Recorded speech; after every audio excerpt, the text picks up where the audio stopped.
আর আলু দিয়ে করব ডিমের জালি কাবাব। প্রথম থেকে শেষ পর্যন্ত দেখতে থাকুন, আশা করি আপনাদের ভালো লাগবে। এই ডিমটাকে আমি সামান্য হালকা ভেজে নিয়েছি তেলে।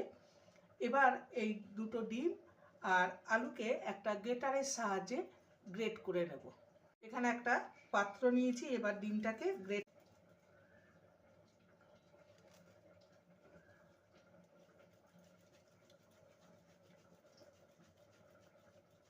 এই ডিমের কাবাব সন্ধ্যাবেলায় স্ন্যাক্স হিসাবে ছোটো ছোটো আলু আছে সেটাকেও গ্রেট করে নেব।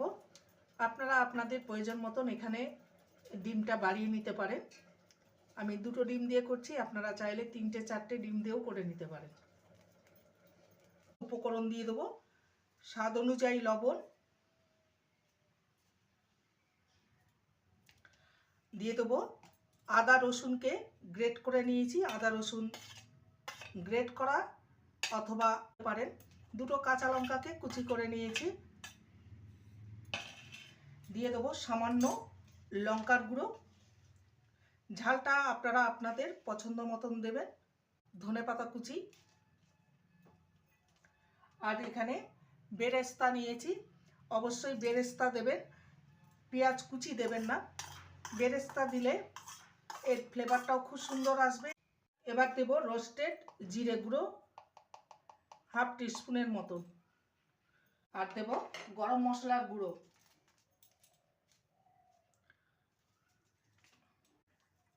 আর বাইন্ডিংয়ের জন্য দেব বেসন। তবে বেসনটাকে আমি রোস্ট করে নিয়েছি, এখানে রোস্টেড বেসনই ইউজ করবে। কিছু মেখে নেব।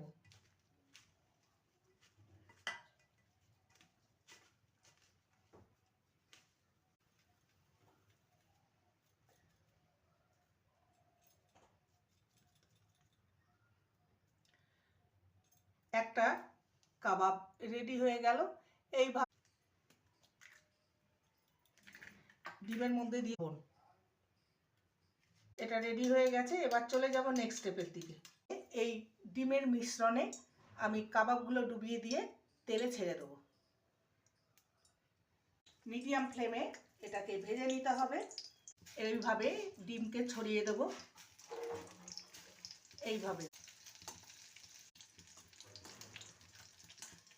কাবাব তৈরি হয়ে গেল, বাকিগুলো ঠিক একইভাবে তৈরি করে নেব। দেখতেই পাচ্ছেন কতটা ডিমের জালি কাবাব, দেখতেই পাচ্ছেন কতটা লোভনীয় হয়েছে। একবার এইভাবে বানিয়ে দেখতে পারেন। এটা আপনারা সন্ধেবেলায় চায়ের সাথে পরিবেশন